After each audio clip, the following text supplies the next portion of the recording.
Welcome to Blake's Takes. I can't decide what to do today, so I am instead going to give you 13 takes in one. We are going to be taking a look at the year 2004, and I will give you my take on every movie I saw that came out in that year. Some we're going to see a lot about, some you're going to hear very little, more or less depending on how many times I have seen that film. Some of this is scripted, some is improv, so give me a break.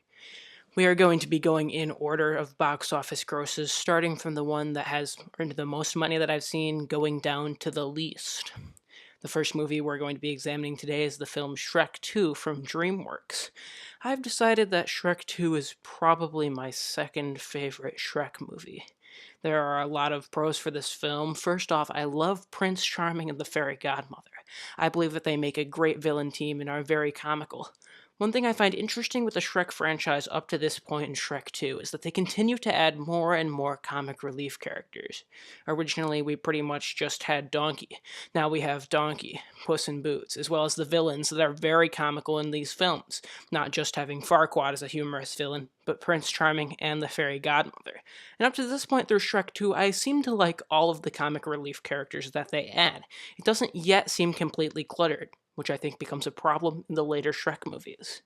I've probably seen Shrek 2 the most out of all the Shrek movies, and I still love it. I think one of the main reasons I love this over Shrek 3 is because it has no orgies in it, and those things are gross. I know the point of her becoming an ogre is that she's becoming gross for love, but still, she went from this to that ugly thing, so I think that summarizes in a nutshell why I still like Shrek 1 better. Moving on to the second highest grossing film of that year, Spider Man 2, another sequel that I really enjoy. A superhero villain movie that had a solid villain in it.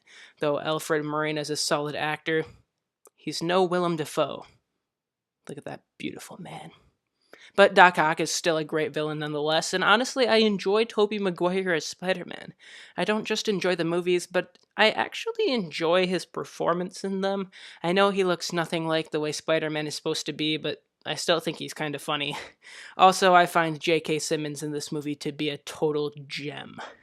Thanks to all of these factors, they counteract the fact that I find Kirsten Dunst to be freakishly irritating and her role in the movie to be very contrived and absolutely meaningless. Moving on to our next film, which is considered by many to be the cinematic masterpiece of the year, The Incredibles. This film, in my opinion, is total perfection. I could see us discussing this in greater detail later on the channel, so I'm just going to move on to our next film, Harry Potter and the Prisoner of Azkaban. When I originally saw this movie, all I noticed was Gary Oldman as Sirius and a Hogwarts squire, and I immediately hated it. Was turned off to the movie completely. Then I saw it again more recently, and I have to admit that I thought it was rather good. In fact, it's become one of my favorite Harry Potter films, possibly my favorite. I still question Gary Oldman playing a pirate and them calling it serious, but I can deal with that. It also doesn't hurt that The Prisoner of Azkaban features one of my favorite scenes in all of the Harry Potter books. This movie went from being possibly my least favorite movie in the Harry Potter franchise to possibly my favorite.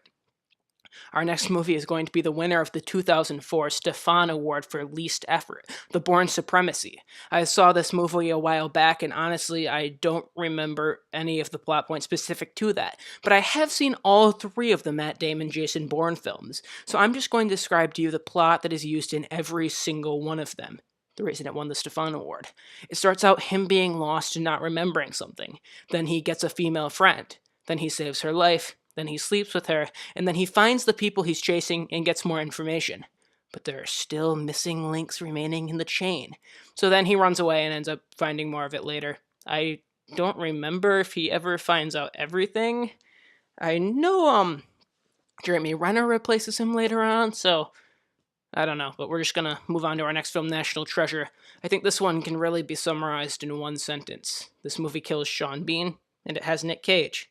Therefore, it's clearly going to receive a 10 out of 10. Now we're going to move on to a film that I watched every single year. Honestly, I still have no clue why, The Polar Express. In hindsight, seeing Tom Hanks play an entire movie would be rather fun, but I kind of stopped watching it by the time I would care who Tom Hanks is. This film also has Josh Hutcherson, which, yeah, is a thing. And when I think back on that scary puppet scene, I'm still frightened.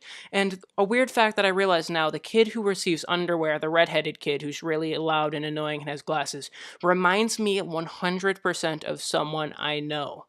Unfortunately, I hate that person. So we're going to continue moving on. Next up, we're going to be looking at Troy, based off of Homer's Iliad. I don't remember much about this one. I remember thinking it was kind of funny to see Orlando Bloom, who I'm used to seeing as the buff hot one who just kills everything, to being the small scrub that gets the crap beat out of him by a grandpa. So I thought that was kind of interesting, but nothing really more to cover on Troy. Now we're going to move on to Ocean's 12. Ocean's 11 is one of my absolute favorite movies, and I would say that I liked this film as well.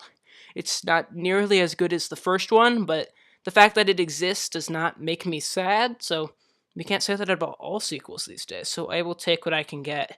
Now we're going to move on to another fantastic film. Say it's Tina Fey, I love your work. This movie is so fetch. Mean Girls, I love it so much. It's really nice to see pre-stoner Lindsay Lohan, where we can see that she actually had talent before she decided to run her career off a cliff and stomp on it until it died. There was just so many great scenes in this movie. Honestly, I've only seen this movie one time, but that's something that I'm going to try to change very soon. Next, we're going to move on to The Terminal, which is a solid movie. Tom Hanks and Steven Spielberg did a nice job, as you would expect. All I have to say is, if you could just replace Catherine Zeta-Jones with Meryl Streep, then this movie would have had the trifecta and won at least 9 Oscar awards. Moving on, we're going to take a look at Napoleon Dynamite. I look back on this movie with positive memories. A really quotable movie that I think has some good scenes in it that are really memorable, but I haven't seen it in a long time, and I'm afraid that if I tried to sit through it again, I would find it absolutely miserable. So I'm just going to not watch it again and live with those happy memories. And finally, we're going to move on to our last movie. I was scrolling through my list to movies that no one had ever heard of, but I was like, I'm just going to keep looking. And at 177, came across a little masterpiece called Clifford's Really Big Movie. I have no clue what happens in this movie. I have no right to review it, but I'm mentioning it for you, Jordan. Thank you, interns.